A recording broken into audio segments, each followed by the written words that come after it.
मैं आंखों में नींद लिए हुए खिड़की तक बढ़ा हूँ, जैसे कोई पुकार रहा हो। और फिर गोरैया रानी ने हमें बताया कि यहाँ सोने का नहीं है, यहाँ तो जीने का है। तो निकलो और जाओ पीछे 200 मीटर दूर स्पीति नदी को देख ले। आवाराओं की दुनिया से मैं आपको नमस्ते कहता हूँ। हम काजा से चंद किलोमीटर पहले शैगो में रुके हैं। तुम क्या खा रही हो?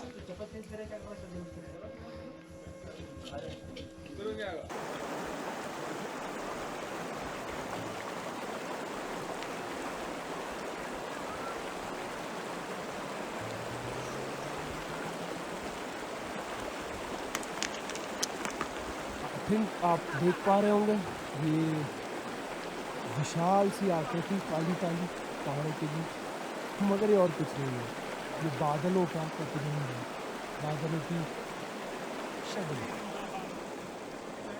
इस बादल की।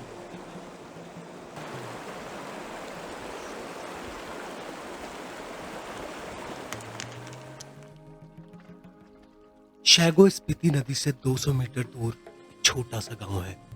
शायद 3 या 4 परिवार ही रहते हैं यहाँ पे, पर बहुत ही खूबसूरत जगह है। आप यहाँ पर बैठकर पूरा दिन स्पीति की खूबसूरती को निहार सकते हैं। यहाँ स्पीति नदी हैरत अंगेज तरह से चौड़ी हो जाती है। कई पर्वतों का मिलने वाला पानी इस जगह को भर देता होगा।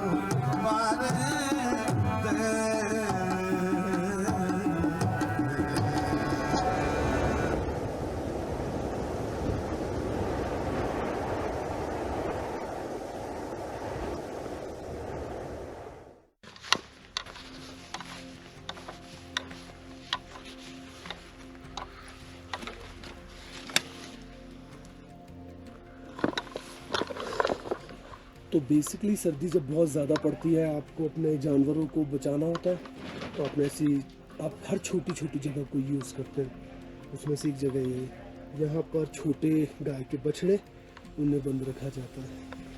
तय हुआ है कि नाश्ता करके जल्दी निकलेंगे, की मॉनेस्ट्री को जो कवर करना है। Madunzia. Pujo. लगता है कि छोटी बच्ची टेंजिन अपने भाई पाल्मो से लड़ पड़ी है। Hello. Good morning. आवाराओं की दुनिया से मैं आपको नमस्ते कहता हूँ। तो समय हो रहा है 10:30 और अब हम जा रहे हैं कुछ 3-4 पॉइंट्स को कवर करने, जिसमें 1-2 मॉनेस्ट्रीज है और 1-2 और खूबसूरत सीनिक व्यूज।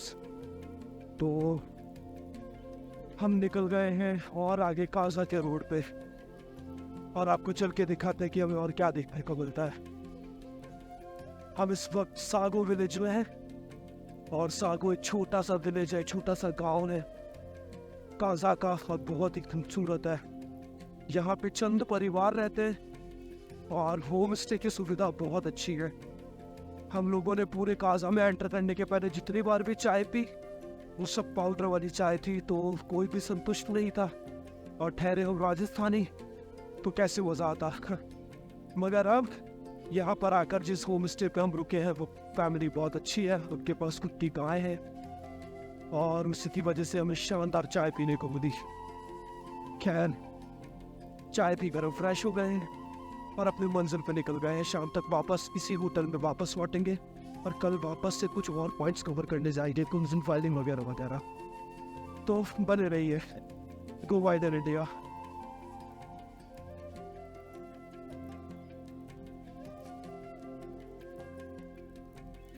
काजा में एक ही पेट्रोल पंप है, और पेट्रोल भराते वक्त अचानक मेरी नजर पड़ी भगवान बुद्ध पे, जो दूर पहाड़ों से मुझे देख रहे थे। तो फिर क्या था, हम चले गए उनका आशीर्वाद लेने। और फिर यही वो रास्ता भी तो है जो हमें कॉमिक, हिकिम, इन सब जगहों पर ले जाएगा। तो चल दे।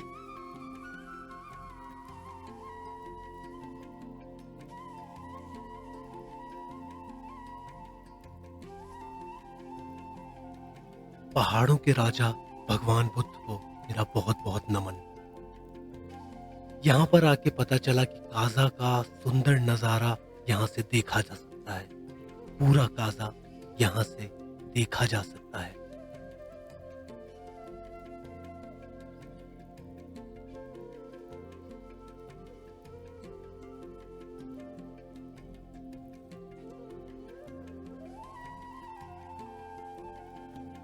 ये गोप्रो आपको दिखा पा रहा है या नहीं, मगर वहां पे यकीनन बहुत बड़े बड़े बादल हैं और शायद बारिश हो रही हो। कम से कम बादलों के डिजाइन तो यही बता रही है। अचानक से वहां पर अंधेरा देखने को मिलता है। दिन है, बहुत ही ज्यादा सर्दी बढ़ती जा रही है। आप देख सकते हैं हम इन पहाड़ों के साथ साथ चल रहे हैं और शायद इन्हीं की हाइट अटेन करने की कोशिश करें। हालांकि इतनी हाइट पे तो हम जा नहीं सकेंगे, तो फिर भी जहाँ तक जा सकते हैं वहाँ तक जाएंगे। जो सोचा था होने लगा है, बारिश के छींटे आने लगे और सर्दी तेजी से बढ़ने लगी है। हमें जल्दी पे रुककर रेन कोट पहन लेना होगा। टॉमी गर्ल भले ही जुगाड़ पर चल रही हो, पर मुझे यकीन है उसे भी इस वादियों में आकर बहुत मजा आ रहा होगा। आखिर उसने पहली बार ही तो ये वादियां देखी हैं, स्पीति की वादियां देखी हैं। खूबसूरती तो देखिए।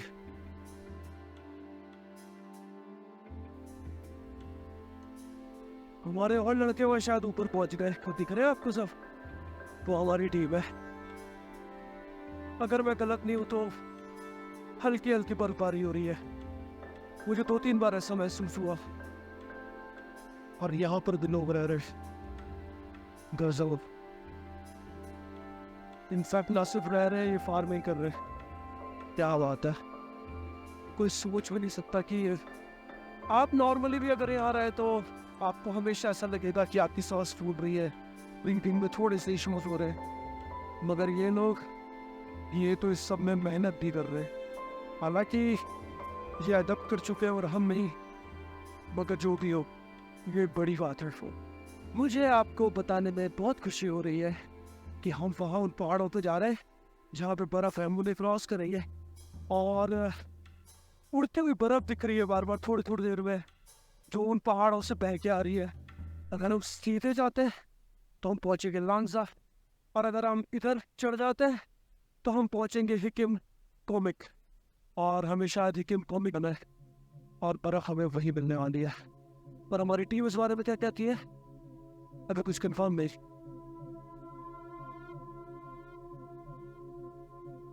पंडित जी, फाइनल हुआ है कि हम लांगजा जा रहे हैं। रास्ता फिर कच्चा में चला है, रास्ता जबरदस्त है।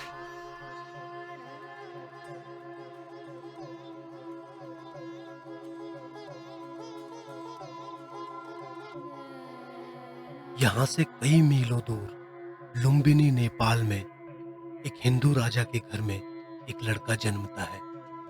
बचपन में उसका नाम सिद्धार्थ रख दिया जाता है। जब उसका जन्म हुआ था तो बताते हैं कि पहाड़ों से उतर के कई बड़े बड़े ऋषि मुनि उसके स्वागत, उसके आगमन के लिए आए और उसके पिता को बताया था कि चाहे कुछ भी करना, मगर इस लड़के को मौत के भेद के बारे में पता ना लगे। समझाया था कि इस लड़के के सामने कभी ऐसा समय ना आए कि कोई मृतक इसके सामने से निकले या गुजरे। और ऐसे ही वो दिन आ गया जब एक शव यात्रा को सिद्धार्थ ने देख लिया। वो पूछ बैठे कि ये कौन है, इसे क्या हुआ। जवाब में मिला कि वो मर चुका है। और बस मौत के इस किस्से के बाद वो छोटा लड़का जिसे सिद्धार्थ नाम से जाना जाता था, अब वो महान भगवान बुद्ध कहलाए। कच्ची उम्र में ही बुद्ध ने अपना घर छोड़ दिया, सिर्फ ये तलाशने के लिए कि आखिर वो कौन सी चीज है जो मौत उनसे नहीं छीन सकती। और हमारी टीम सारी बाइक्स निकलवा रही है क्योंकि अचानक से एक बहुत बड़ा हाइप है और गाड़ी का चेम्बर टकरा जाने का पूरा डर। इसलिए पाजी हमारे आ जाओ। वक्त है कि अब हम लांगजा को छोड़ हिकिम की तरफ बढ़े, जो दुनिया का सबसे ऊंचा गांव है। आप बने रहिए go wild in India. Thank you पाजी।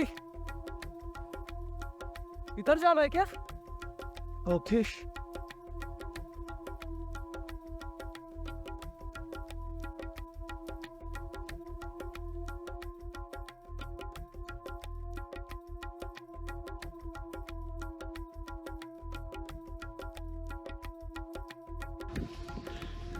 गो वाइल्ड इन इंडिया के इस सफर में हम आ पहुंचे हैं कॉमिक, दुनिया का सबसे ऊंचा गांव।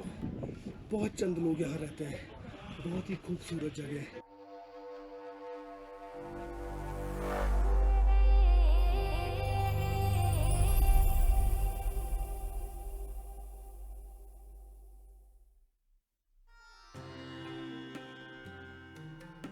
दुनिया के सबसे ऊंचे गांव कॉमिक में आपका स्वागत है। यहां से नजारे अलग ही दिखते हैं।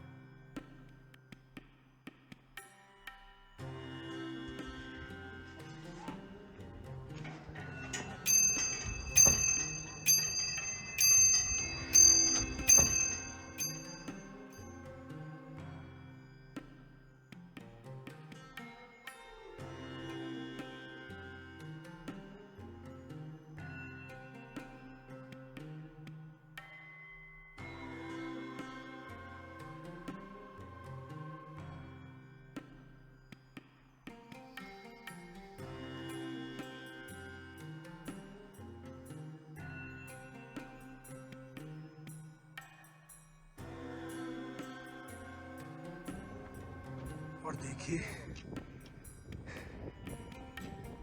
ये बताता है कि ये रोड का एंड है, इसके आगे कुछ भी नहीं है।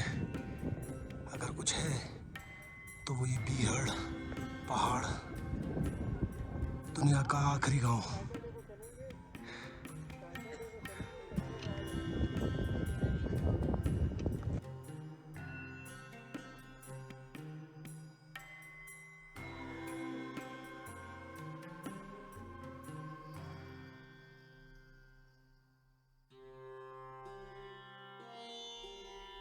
तो दुनिया के सबसे ऊंचे गांव को छूकर बहुत अच्छा लगा है। अब हम जा रहे हैं आगे, कवर करेंगे दुनिया का सबसे हाईएस्ट पोस्ट ऑफिस। तो चलते हैं। पहाड़ों के बीच में से वो जैसा कुछ निकलता है, हालांकि वो बादल है, रुके हुए बादल जो इन पहाड़ों को क्रॉस नहीं कर पा रहे। कितने सुंदर। और उनके नीचे जो पहाड़ है उसमें कभी ग्रे शेड आता है, कहीं रेड। क्या बात है। तो मैं रास्ता भटक गया हूँ, अपनी टीम से बहुत पीछे रह गया हूँ और पीछे वाले पहाड़ से चला गया था 8 किलोमीटर।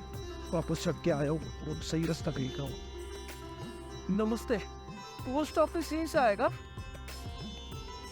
पोस्ट ऑफिस, शुक्रिया।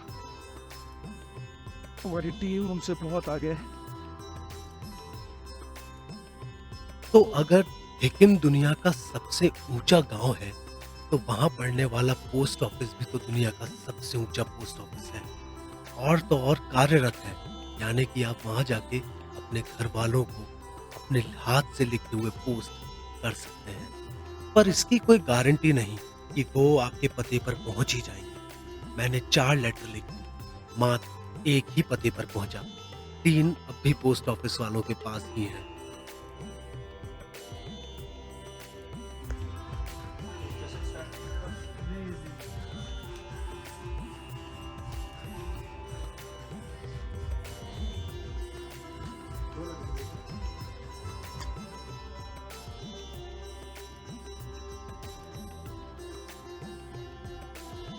हमारे पीछे बर्फ आ रही है, शायद आपको ये कैमरा दिखा सक रहा हूँ। हमने इसको कवर कर लिया है, कुछ लेटर अपने लोगों को लिखने थे वो लिख लिए हैं, और अब हम आगे जा रहे हैं की मोनेस्ट्री की ओर। बने रहिए गो वाइल्ड इन इंडिया। बर्फबारी तेज होने लगी है, हमें यहाँ से निकलना होगा। ये बकरियां आपको एकदम अलग दिख रही होगी। ये है पहाड़ी बकरी, इतने बड़े फर वाली। ये गधे भी, इनका फर इसलिए इतना बड़ा है क्योंकि ये बहुत बर्फ पड़ती है। ये अडप्ट कर गए हैं। और इन्हीं गधों को अगर आप राजस्थान जैसी जगह पे ले आए और कई बार इनको ब्रीड करें तो आप देखेंगे कि आने वाली 10 से 12 नस्ल के बाद ये गधे या ये गोट्स ये अपना फर को त्याग देंगे। ये बताता है कि जेनेटिक्स एनवायरनमेंट के हिसाब से अडप्ट करता है। ज़रा सी भी एज पे गाड़ी चलती है तो बड़ा खतरनाक हो जाता है। हालांकि मुझे इन रास्तों से डर नहीं लगता, बल्कि मुझे डर लगता है सीधे रोड पे पड़े हुए कंकड़ों पे। रोलिंग स्टोन्स जो होते हैं छोटे छोटे, वो आपकी गाड़ी को फिसलने पे मजबूर कर देते हैं। मगर ये तो पूरा कच्चा रास्ता है, यहाँ मुझे वो डर नहीं। इस पहाड़ की खूबसूरती, और अगर आप वो देख पा रहे हो, वो एक गुफा है। वहाँ कोई रहता होगा कभी कभी के लिए, क्योंकि इंसानी के बनवाई हुई गुफा है वो। मैं यहाँ से पत्थरों का अरेंजमेंट देख सकता हूँ, जमे हुए पत्थरों से दीवार बनाई गई है। इन पहाड़ों में न जाने कैसे कैसे राज छुपे हुए हैं। शायद उन राजों को कभी कोई भी सामने न ला सकेगा। मेरी नाक बह रही है, सर्दी तेज है, हाथ भी गलने लगे हैं।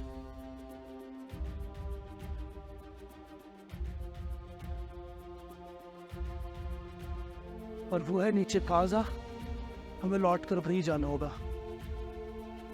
मगर इन बड़े पहाड़ों पे से मेरी नजर नहीं हटती, तो हमें आगे चलना होगा। देखिए, ब्लास्टिंग की वजह से ये पत्थरों में बहुत बड़ी बड़ी दरार आ गई है। और क्योंकि सैंडस्टोन नहीं है, तो कच्चे पत्थर है, वो बहुत जल्दी गिरते हैं। और यही कारण है कि लैंडस्लाइड ऐसे पहाड़ों पर बहुत आसानी से होती है। हमेशा बच के चले। वहाँ पर हमारी हाइट पर ही पहाड़ों के बीच में बादल है, क्या बात है।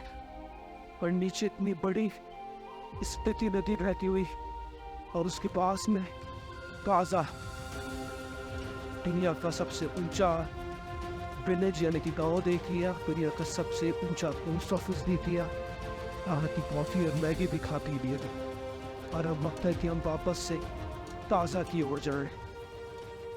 तो बनने से ही go by the ready hour. और हम पहुंचने वाले हैं कि मॉनेस्ट्री। और मैं देख रहा हूँ कि यहाँ टूरिज्म बहुत तेजी से बढ़ रहा है। आप जहाँ पर भी देखें वहाँ धमाधम काम चल रहा है। लोग खूब अपने अपने होम स्टेज बना रहे। नीचे तक देखिए, यानी कि टूरिज्म ज़बरदस्त है। और जिस होटल में हम लोग गए, मतलब होम स्टे में, उन्होंने बताया गर्मी में तो ज़्यादा कुछ होता ही नहीं। असली टूरिज्म या असली टूरिस्टों को देखने को मिलता है सर्दियों में। तो लीजिए, वेलकम टू की मोनेस्ट्री। आई थिंक की मोनेस्ट्री यही है। हम आप पहुंचे हैं की मोनेस्ट्री, तो आई थिंक अगर मैं गलत नहीं हूं तो हमारे दिन का आखिरी स्पॉट था। सबसे बड़ी मोनेस्ट्री है।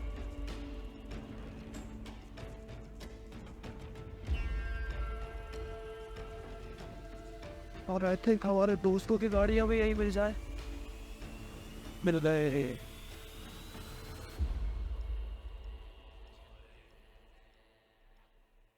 और हम आ चुके हैं की मॉनेस्ट्री, जो भारत की सबसे बड़ी बुद्धिज्म मॉनेस्ट्री है।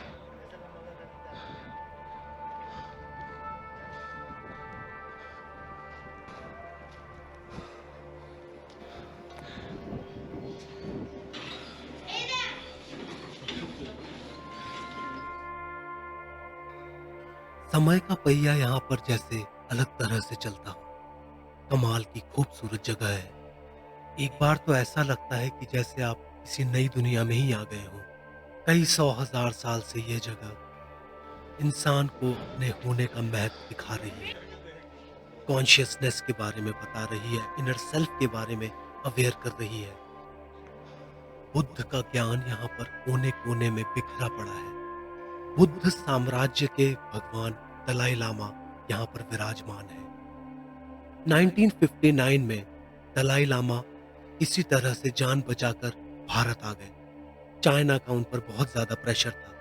वो चाहते थे कि तिब्बत भी भारत में शामिल हो, मगर चाइना के आगे उनकी एक न चली और इसी वजह से आज भी वो चाइना का विरोध कर रहे हैं, मगर चुप्पी साध कर, चुप रहकर। की मॉनेस्ट्री भी बहुमंजिला इमारत है और यहाँ पर ऊपर तक भी आपको कई ऐसे चेम्बर्स और ऐसे मेडिटेशन रूम्स देखने को मिलेंगे जहाँ पर आकर आप घंटों, कई महीनों अपने आप को दे सकते हैं, अपने आप को जान सकते हैं और अपने अंदर के बुद्ध को पहचान सकते हैं। की मॉनेस्ट्री भी बुद्धिज्म की भारत के अंदर कुछ आखिरी मीनारों में से एक है, मगर सबसे खूबसूरत में से एक भी। तो एक स्पेन की एक मूवी का शूट हो रहा है और आप ये लाइट्स लेके जा रहे हैं, क्या बात है।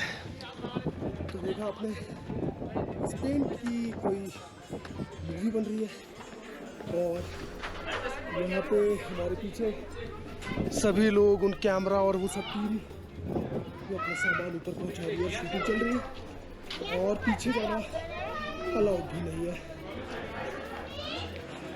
तो की मॉनेस्ट्री भी पूरी हो गई। अब हम जा रहे हैं एशिया के सबसे बड़े ब्रिज पे। कहते मुझे कुत्ते पसंद है। यूर एक स्वीट डॉग। जा रहे हो, जा रहे हो, बाय बच्चे।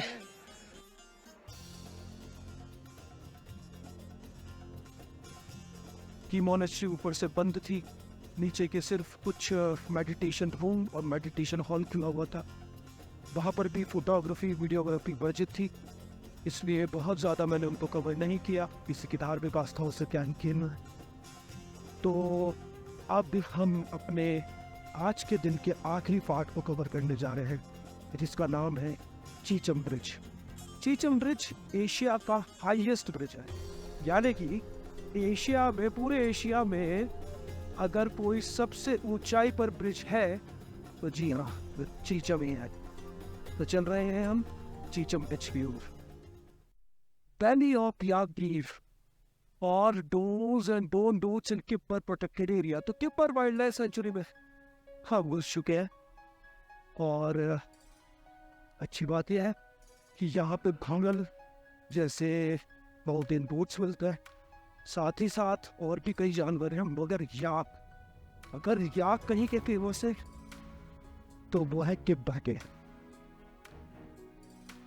चलते हैं, शायद हमें किब्बर के याक्स को देखने का मौका मिले। आइए। स्पीति नामा के सफर का आखिरी पड़ाव आ गया है। हम जा रहे हैं चीचम ब्रिज। एशिया के सबसे ऊंचे ब्रिज पर आपका स्वागत हो। सच में बहुत ही ऊंचा है चीचम ब्रिज।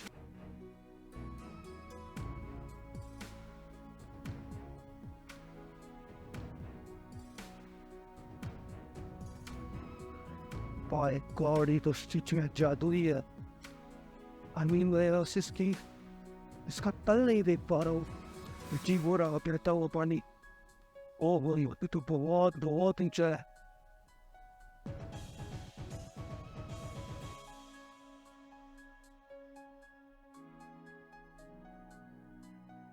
एशिया के सबसे ऊंचे ब्रिज पर आपका स्वागत है। जी हाँ, हम आ पहुंचे हैं चीचम ब्रिज, जहां से पानी का तल देखना भी बड़ी बात है। आंखों पे विश्वास नहीं होता, वो पानी इतना नीचे बह रहा है। शाम होने लगी है, दिन ढलने लगा है। इन वादियों को छोड़कर वापस अपने होम स्टे पर चला जाऊं मन तो नहीं करता। और अफसोस की बात यह भी है कि कुंजुम पास बंद है और इस वजह से हम पूरा सर्किट पूरा नहीं कर सकेंगे। जिस रास्ते से आए हैं वहीं से लौटना होगा।